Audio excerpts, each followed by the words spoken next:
আসসালামু আলাইকুম দর্শক, হঠাৎ করে ওই দিন শর্ট টাইমে আওয়ামী লীগ নিষিদ্ধের দাবিতে সারা বাংলাদেশে এরকম উত্তেজনা সৃষ্টি করার পেছনের আসল উদ্দেশ্য কি?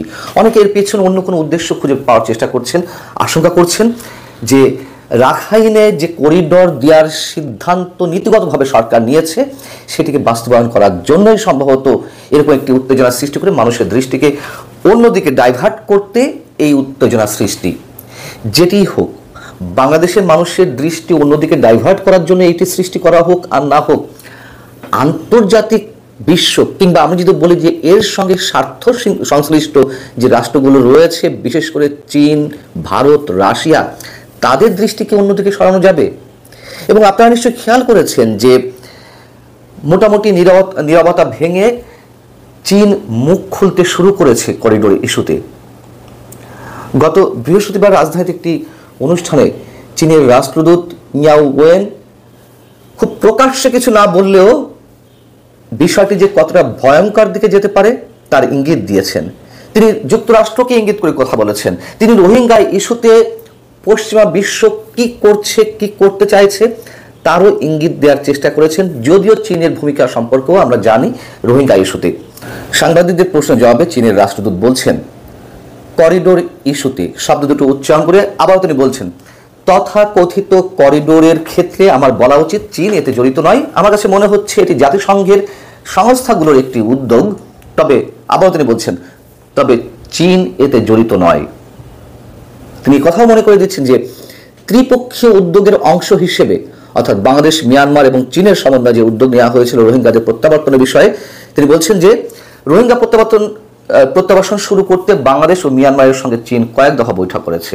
সহস্রাধিক রোহিঙ্গাকে ফেরত পাঠাতে 2023 সালে একটি উদ্যোগ শুরু হয়, কিন্তু এই চেষ্টা ব্যর্থ হয়। পরে উদ্যোগটি স্থগিত করা হয়।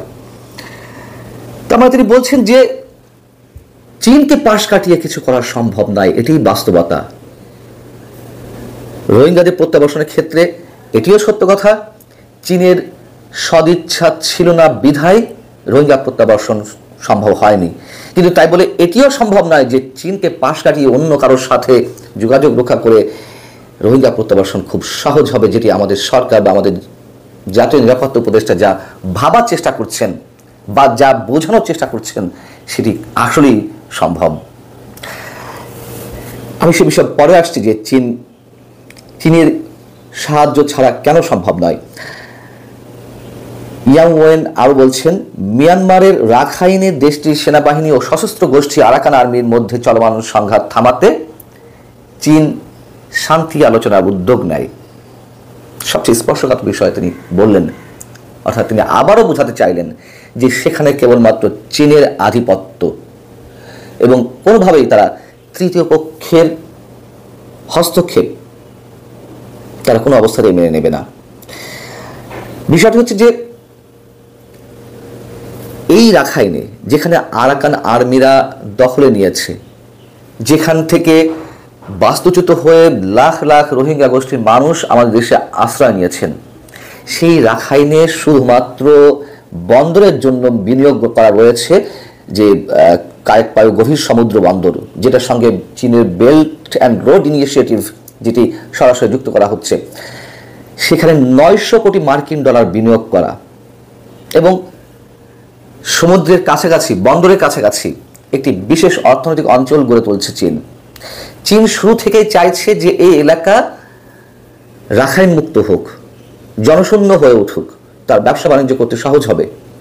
যার কারণে এটি তো আমরা জানি, হয়তো অনেকেই মনে করতে পারছেন না যে চীনের সহযোগিতায় সামরিক চীন মানে মিয়ানমারের সামরিক বাহিনীর অত্যাচার নির্যাতনের প্রথমে রোহিঙ্গারা চলে আসতে শুরু করে 2017 সালের কথা আমি বলছি। আর এখন সেই আরাকান আর্মির এবং আরসার অত্যাচারে আবার নতুন করে রোহিঙ্গা তারা আমাদের এখানে ঢুকছেন। সেই চীন কোনো অবস্থাতেই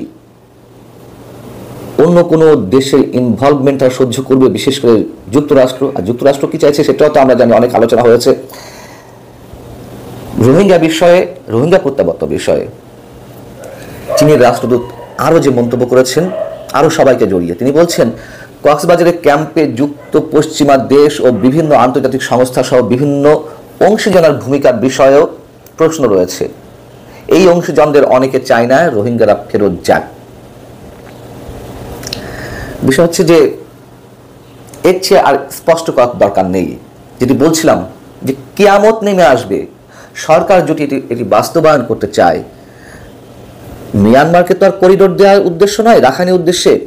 এই করিডোর তো যুক্তরাষ্ট্রকে দেওয়া হবে। চারিদিক থেকে সেটি আলোচনা হচ্ছে এবং মাধ্যম হিসেবে কাজ করছে জাতিসংঘ, যেটি সবসময় হয়, সব জায়গায় হয়ে থাকে। তিনি যে পশ্চিমা বিশ্বকে টার্গেট করলেন, বাংলাদেশের বর্তমানের যে অন্তর্বর্তী সরকার, সেই সরকারের সঙ্গে যে ওয়েস্টার্ন কানেকশন, এটি আমরা অনেকে বুঝতে না পারলেও যাদের বোঝার কথা তারা তো ঠিকই বুঝতে পারছে। এবং এটুকু মনে করিয়ে দিই, রোহিঙ্গা প্রত্যাবর্ষণ বিষয়ে বলেছে যে চীন কতটা বাধা হয়েছিল বা চীনের ইচ্ছায় যদি সদিচ্ছায় এখানে প্রয়োগ করা হতো সেটি সম্ভব ছিল। তার কারণ জাতিসংঘেতে যতগুলো ইস্যু আনা হয়েছে আলোচনার জন্য রোহিঙ্গা প্রত্যাবর্ষণের বিষয়ে, সেখানে রাশিয়া আর চীন ভেটো দিয়ে রেখেছে প্রত্যেকবার, নিশ্চয় আপনাদের মনে আছে। এবং জাতিসংঘ থেকে তো একটি রেজলিউশন নিশ্চয় পাশ করতে হবে মিয়ানমারে রাখাইনের উদ্দেশ্যে আমাদের যে করিডোর দেওয়ার কথাবার্তা হচ্ছে, কথিত মানবিক করিডোর, সেটির ক্ষেত্রে কি চীন বাধা দেবে না? এতই সহজ সবকিছু।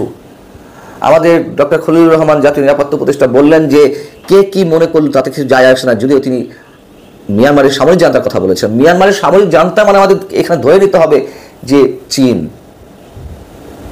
এইভাবে আমাদেরকে সরলীকরণ করতে হবে। করিডোর দেওয়া হবে, ভারতেরও সেখানে বিনিয়োগ রয়েছে, ভারতের বিনিয়োগ বন্ধ করা হয়েছে, চীন করেছে, সেখানে খনিজ সম্পদ রয়েছে, কার কি ব্যবসা বাণিজ্য আধিপত্য, আর সেখানে অন্য কোনো শক্তিকে ঢোকার সুযোগ করে দেব আমরা, এরা তা মুখ বুজে সহ্য করে নেবে, চুপচাপ বসে আঙুল চুষবে, এমনটাই করে নিয়েছে সরকার মনে করছে। আওয়ামী লীগ নিষিদ্ধে যা ইচ্ছে করুন, কোনো সমস্যা নেই, কিন্তু ভিন্ন কোনো খেলা থাকলে দেশের জনগণও মেনে নেবে না নিঃসন্দেহে। আল্লাহ হাফেজ, ভালো থাকুন সবাই।